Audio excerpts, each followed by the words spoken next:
So, if I am looking to grow a fencing business, what do you recommend from a marketing point of view? Where should I be spending my money on? What should I not be spending my money on? So if you're a fencing business and looking to grow, I would first and foremost start with SEO. Okay. And the reason why I'd start with SEO is mainly to do with making certain that I've got good branding as well online. So obviously I'd want to make certain that I've got an attractive looking site. So if anyone was to find out who I am and what I do, they could click through, check my accreditations and stuff like that. It's optimized for the keywords that obviously I want it to rank for in my local area, and hopefully generating leads via search engine optimization. Right. What would you recommend for a fencing company starting out? Let's say they've got the website built with regards to SEO. So what I would be looking to do is targeting different services that you provide. So obviously there's different types of fencing. Some people might do like residential fencing. Others might be providing, let's say, farm fencing. So making certain that you've got an SEO optimized page for every single. So on that, if you've got, let's say, like palisade fencing, bowl top fencing, playground fencing, sports fencing, rebound fencing, would you do a different page for every single one of those? Yeah, definitely. Because one thing that business owners get wrong is that they think just because they provide it as a service, they don't actually need to list it as an SEO optimized article on their website. But Google can't read your brain almost. So yeah. I would definitely be looking to build out dedicated pages for each of those, and obviously making certain that everything gets searches and stuff. Go on. So on the next part, Facebook ads. Yeah, I'd definitely do Facebook ads. I think that Facebook ads would be a little bit touch and go in that industry. And well, I'd rephrase it. You're right. I would definitely do retargeting pixel on the website. So that means for anyone who's looking, that's been on the website, you put a retargeting pixel on there, and then it can then track them on Instagram and on Facebook. If they've not inquired, you can then try to get them to go back. And on the retargeting pixel, you could show like case studies and testimonials, because they might have thought, I'm not really certain whether this fencing company is the right company for me to inquire with. She wants to try and instill that trust. Yeah. But maybe you're right, maybe a cold Facebook ad might not work. So where I think a cold Facebook ad would work is, obviously we live in the UK, and sometimes we get some really bad, like windy season, and like neighbours' fences get knocked over.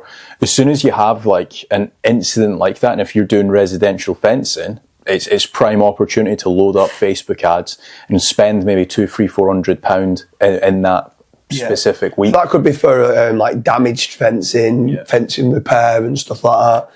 Then there's other ways with regards to marketing strategies. So if anyone hired a fractional CMO for their fencing company, they might speak to them about traditional advertising. So that could be magazines, TV ads, radio ads, billboard advertising. Me personally, I don't think you get much bang for your buck, but what's your thoughts on traditional marketing? I think it works for certain industries. I'm just not. I just don't think it would work for fencing. If I'm being 100% honest, it's one of those industries where people would rather search for a fencing company if you have like a good digital presence. So if you've got some nice before and after case study photos, if you've got nice reviews, testimonials, stuff like that will win over the client. I for one have never listened to like a radio ad or seen a billboard and thought, actually I need my fencing done. Yeah. I don't know about yourself. No, definitely not. So yeah, I don't think that that's one that would work in this industry. Yeah, I think one that could work really well is PPC, pay-per-click. But again, it's very expensive if you don't know what you're doing. So you need a specialist PPC expert to be running the account to make certain you're looking for the long tail keywords. So if you was to do palisade fencing repair, that's quite a long tail. It's a sub niche within fencing because it's palisade fencing. And then repair is like a modifier in a service that you do, not just installation of new fencing, let's say.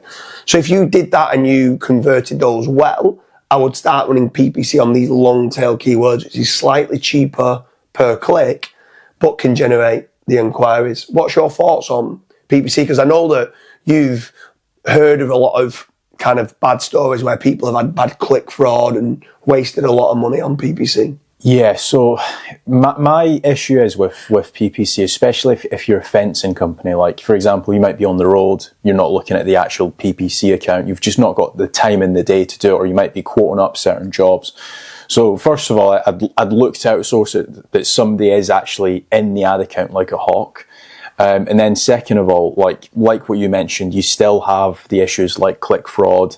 You need to make certain that your page is well designed for CRO. So when somebody is actually clicking through, you're enticing them to actually fill out the contact form. So you're getting that information. Because a lot of people just look at traffic, but you want to turn that traffic into converted actual business for your company. I for one, I'm not a fan of PPC. I think it's a little bit too risky, especially if you're just starting out. There are a lot safer options, to say the least. I think that going with an actual lead generation company is a lot safer. Yeah, I mean, so over at FatRank.com, we've got a lead generation service for fencing companies where we actually guarantee them a return on investment. So Kaz was talking there that's saying that PPC is quite risky, where what we try to do is completely de-risk it for any fencing business owners, and we'll generate the leads and you only pay on a converted kind of job that you've won. But other lead generation companies can also be risky. So there's certain places like Bark or Checker Trade or Yellow Pages Advertising. Now, the issue, not to badmouth any other lead generation company, is that they might sell that same inquiry to 5 or 6 different fencing companies, which then means you're not getting exclusive leads, which then means it's a race to the bottom on price. Yeah. Where obviously at FatRank.com, they'll give you exclusivity on the leads that come through and the real-time leads as well. So, but we are quite selective with who we work with. So if someone just came to us and said, oh, we're a fencing company and we want leads, I'd say, look, I want to dig a little bit deeper into what type of fencing. Is it timber fencing? Is it, like you said, palisade fencing? Is it playground fencing? Is it security fencing? Like, have you got the right accreditations? Because a lot of things that we need to make certain that they're good at converting the fencing leads into orders and profit. So we only get paid when they actually start to make profit, which I think is a big part. But with regards to other lead generation companies, what's your thoughts? Like what you said, for example, anyone can go and sign up to Yellow Pages Premium or Checker Trade or Builder, stuff like that, right?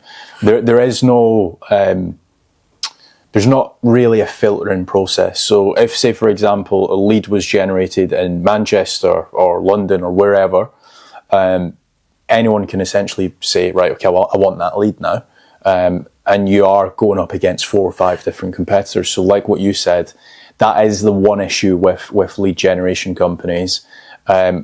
For me, I would be looking for a service like that where, for example, you are bespoke, you're very picky in who you work with. You don't just onboard anyone, because a lot of fencing companies and a lot of just general companies, they don't know what they're doing, so they're just bidding in at random prices.